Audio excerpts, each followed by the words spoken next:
俄气公司宣布，中俄就经过蒙古国建设西伯利亚2号天然气管道达成协议，每年向中国供给500亿立方米。中俄新的天然气管道签订协议，每年达成500亿立方米，完全填补了俄罗斯和德国之间的北溪2号被冻结后的损失。北溪2号每年供气量也是500亿立方米。北约国家外长在布鲁塞尔北约总部举行了一次特别会议，讨论俄罗斯对乌克兰的攻击。北约是一个防御性联盟，我们不希望与俄罗斯开战。北约秘书长延斯·斯托尔滕贝格强调，东欧的军事能力将会增加。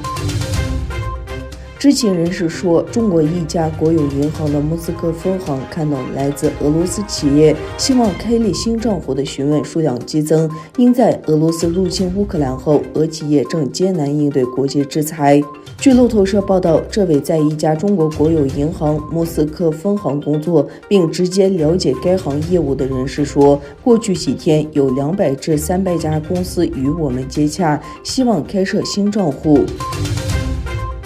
美国海军方面宣布，1月份在南中海训练时发生事故掉入海中的 F-35C 隐形战机已被成功打捞出来。美国海军第7舰队周四发表声明说，打捞团队周三用机器人潜艇把绳索固定到位于海下3780米处的美军战机残骸上面，然后使用船舶起重机将其打捞上来。第7舰队的声明说，飞机残骸将被运到附近的一个美军基地进行研究，寻找事故原因。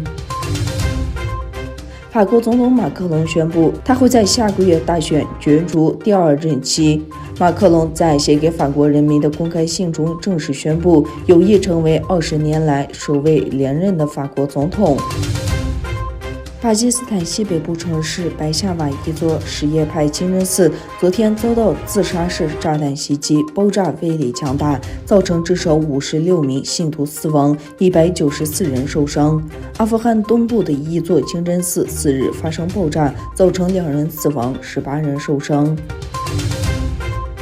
近年来，中国加大对东部决散自然资源的争夺力度。据中国官方天山网报道，2月下旬，中国石油西北油田公司顺北油田4号断裂带又获1口千吨金。至此，今年以来，西北油田已连获3口千吨金。西北油田公司统计，截至目前已在顺北油气田获11口千吨金，其中9口千吨金位于4号断裂带。